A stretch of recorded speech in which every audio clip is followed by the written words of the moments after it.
How's it going, guys? The fight between David Price and Christian Hammer just went down. And the first thing that I want to talk about in regards to this fight, the fight ended literally like 5 minutes ago.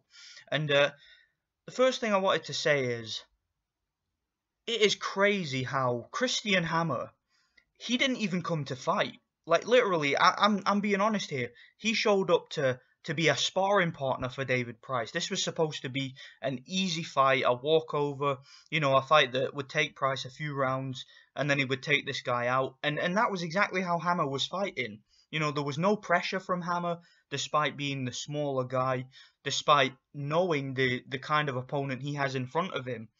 Hammer was just hanging there on the back foot, not really doing much. David Price was the aggressor.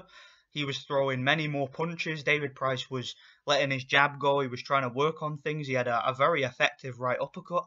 And Christian Hammer, although he had opportunities, he never really pressed on those opportunities. And but he still was able to win the fight and win the fight by stoppage. And that just goes to show you how terrible a fighter David Price is, man. I've said it many times on this channel before. David Price, I mean, the guy is just god-awful. He doesn't belong in a boxing ring. I mean, literally, the reason why Christian Hammer won this fight is because at the point where the fight ended, I believe it was round 7, David Price was so ragged and had completely run out of gas to the point where they couldn't even make it look like this was a competitive fight anymore. They couldn't. Okay, David Price, he had nothing left, and Christian Hammer had no choice but to do something and throw some shots. And then the referee was just like, you know what? David Price is up on the ropes. You see, David Price isn't hurt. He's tired. He's gassed. He can't even stay on his feet for 7 rounds. Okay, that's how terrible this guy is. As soon as he takes a single shot, or as soon as he gets backed up, or as soon as something happens to him, he panics, and it's like his body just completely shuts down. His equilibrium disappears. He's blowing out the mouth, and he just doesn't know what to do. Like he's bending over the ropes, and he's leaning there as if he's trying to go to sleep. I mean, it's really it's insane to think about. I mean, this guy, I don't know how this guy ever became a boxer. I guess it's just to do with his size and the fact that he had a few natural gifts like his big right hand. And I guess in the amateurs, having to box for 3 rounds isn't so bad. But I mean, the pro game is completely different. When you have to be prepared for a hard 12-round fight, you can't be mentally and physically fragile like that. And that's what David Price is. Now, that being said, David Price was ahead in the fight. He scored a knockdown. I believe it was in the 5th round. He knocked Christian Hammer down with a right uppercut that was set up with a left hook. And it was a beautiful shot, really well placed. And it looked as if Christian Hammer wasn't going to get up. He was hurt badly. But, he just got up and he just hung in there. He was just waiting. He was waiting. And David Price just punched himself out. It was easy. And what was funny to me was, David Price, he never stuck around for a post-fight interview. He literally, as soon as the fight was over, he ran away into his dressing gown with his tail between his legs, fucking looking like he was in tears.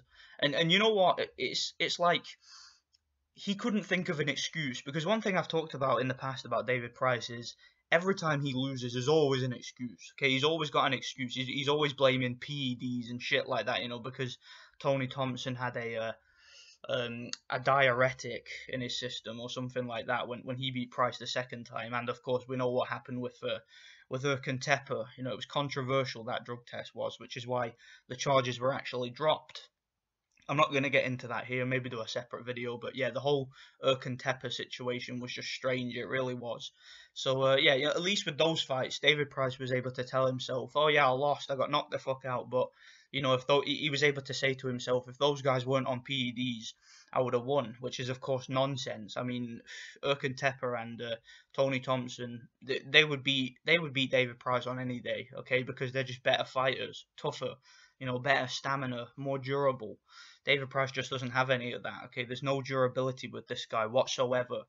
And yeah, in this fight, it was the same thing, okay? No stamina, no chin, no durability, nothing, okay? He's just not a fighter. He's fragile, he's vulnerable. And in this fight, unless Christian Hammer fails a drug test, and I'm sure David Price, has got his fingers crossed about that. He's like, oh, come on, test this guy. And, he's hoping that they You know, he's hoping that that happens. He's hoping that the guy fails a drug test because that is the only way he can come back from this. You know, that's the only way he's going to have an excuse. He has no excuse this time.